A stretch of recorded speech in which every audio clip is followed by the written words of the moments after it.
I'm John. Smash my like, subscribe my channel. In just a little bit, you're going to see several clips of the places I'm going to visit in Philadelphia. One of them, Independence Hall, Battleship, New Jersey, and the Eastern State Penitentiary.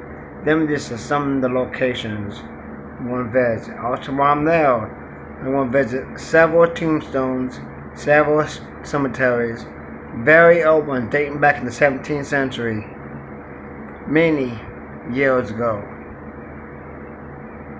Also, while I'm there, I'm going to visit the Liberty Bell.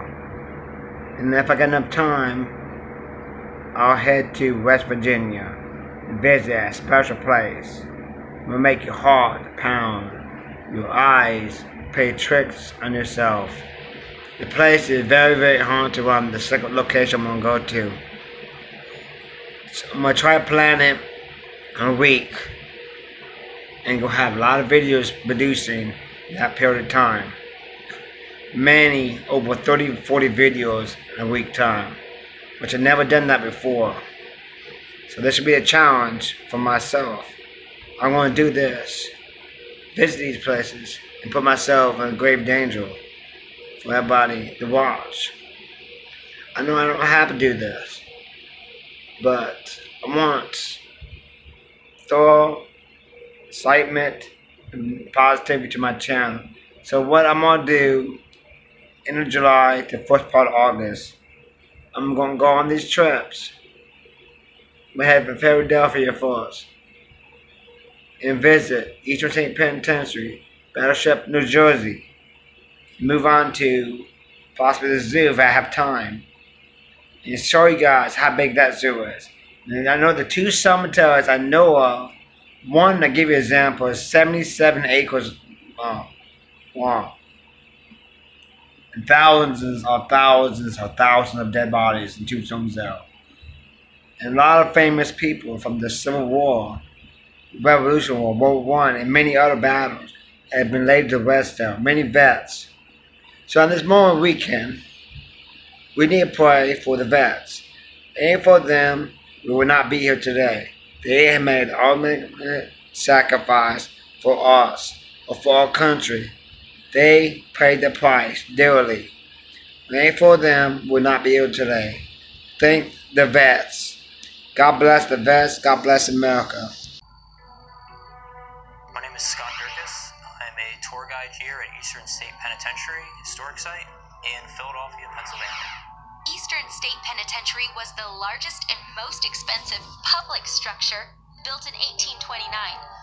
The British architect John Haviland was tasked with designing the prison and found his inspiration from the asylums and prisons built in Ireland and France in the 1780s. The prison is designed based on what's called a radial plan.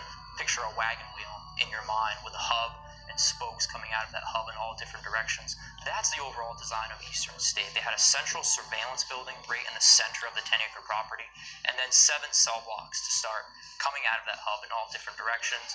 And there are approximately 300 of the prisons throughout the world that are designed after Eastern State's model. Eastern State Penitentiary was not built to be an ordinary prison.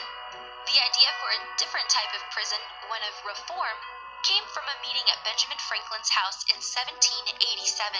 The hope was to help reform the criminals through penitence. They did develop this new word, penitentiary, and the idea behind that is trying to reform and rehabilitate the criminals and the inmates.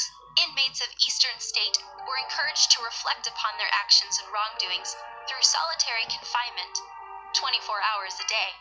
This idea of sitting in solitude, reflecting on what you've done, maybe your sins or your wrongdoings, that's kind of the idea that originally occurred here. The hope of this system of incarceration was to reform the criminals, but that's not exactly what happened here.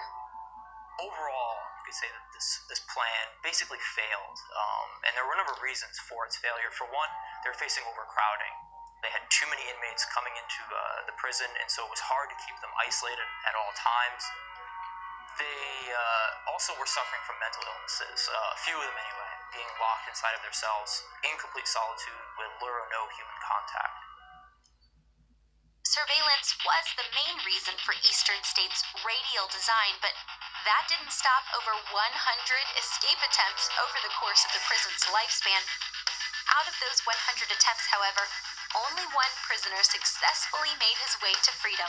We're not really sure what happened to him. His name was Leo Callahan, and in 1923, he and 5 other inmates built a ladder to go over the east wall. They disguised this ladder by cutting it up into 5-foot sections, and they were hidden inside of their cells and actually disguised as tabletops. So the inmates just kind of kicked out the legs. You'd flip the tabletop over, and there were rungs of the ladder on the other side. They somehow snapped it very quickly together along the east wall and went over. 5 of them were brought back. Leo Callahan, the 6th inmate, was never heard from again. We're not entirely sure what exactly happened to him. Eastern State had its fair share of criminals throughout the years, including some rather notorious names that you've probably heard of before. 2 of the more well-known inmates that were here were Willie Sutton, who was a famous bank robber in the 20th century, and Al Capone, who was here for about 8 months between 1929 and 1930. Capone stayed in cell block 8. He's placed here because he's caught carrying a concealed deadly weapon. It's often rumored that he might have been hiding out here at the prison. His home base is in Chicago. If you look at what was going on at that time in Chicago, violence was really escalating there. The St. Valentine's Day Massacre just happened. It's believed he orchestrated that and then came here to Eastern State or to even the East Coast to kind of hide out and protect his own life. Eastern State Penitentiary is now a historical site that operates as a museum with guided and self-guided tours. Make sure you plan ahead and take in one of the guided tours. You'll be able to see the hospital wing of the museum, which includes the operating room. You will also be able to see the ruins of Death Row, as well as a trip down to the Hole, the dark corridor beneath cell block 14. Part of Eastern State's charm, if you want to call it that, comes from the fact that it lies in ruins. It really helps give the prison a feel that can only be experienced by walking the halls. Eastern State has such a long history as an active facility, 142 years, that we really can't pinpoint an exact period of time to restore it back to. The goal today is just to treat it as a stabilized ruin, keep it preserved in this ruinous state, but yet also keeping it safe for visitors. She helped turn the tide of war. She provided the firepower for freedom. She is the largest, most decorated battleship in the history of the United States. She is the battleship New Jersey.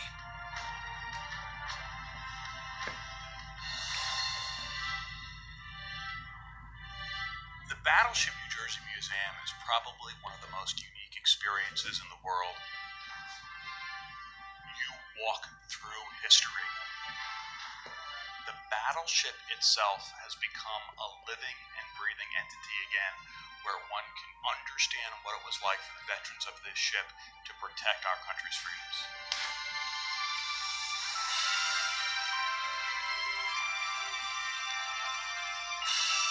11 stories high, nearly 3 football fields long, her towering presence in the port of Camden, New Jersey, directly across from Philadelphia, is a beacon that draws 250,000 visitors each year. Every time I go down there, it's awesome. I brought my granddaughter down the other night. She was only 9 years old. She says, Pop, you were on that ship?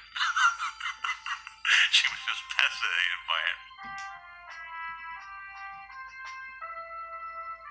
The museum's current success is part of a long history of accomplishment.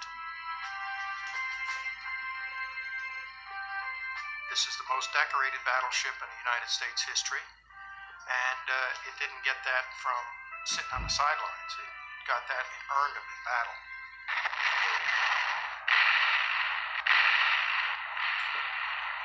The town is the best ship in the United States fleet. The USS New Jersey was launched in December 1942. During World War II, she pushed back the enemy and helped secure democracy in the Pacific and for the world.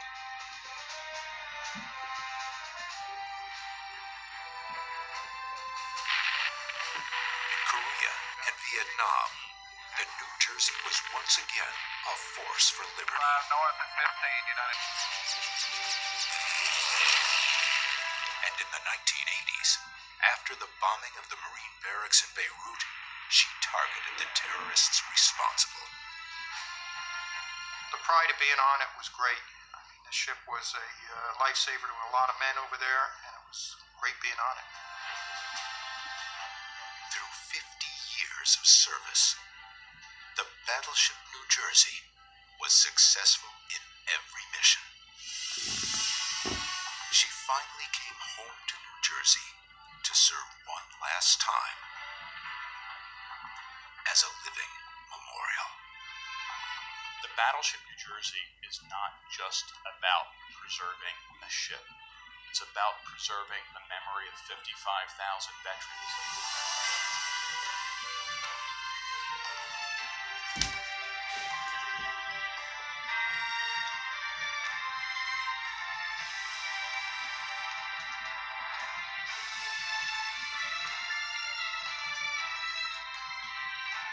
Unfortunately, much of her past is stored in the very heart of the ship, which is still closed to the public. When I brought my family aboard, they wanted to know where I slept. And I told them that that was off limits. I could not show them there. And they wanted to know where I worked. And I said, Broadway is off limits. Nobody can go down Broadway. And they're very disappointed. People now who visit see maybe 30-40% of the ship in its entirety. We want to do more than that. We want them to see the whole museum someday. And the Below Decks tour, it's really opening up the heart of the ship.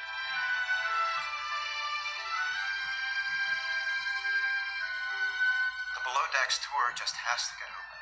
That has to be shared with the public.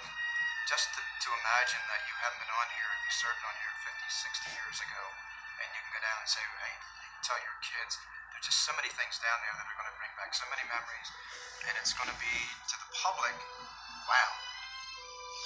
It's going to be a real wow when they go down there. To open up any area on this ship requires a massive effort in terms of both time and financial resources. Donations that we hope are forthcoming from all around this country and maybe even beyond will really go to a very, very good effort. We need the public's help. We need it to preserve this battleship, this icon of our country, in a way that really dignifies and honors those who served.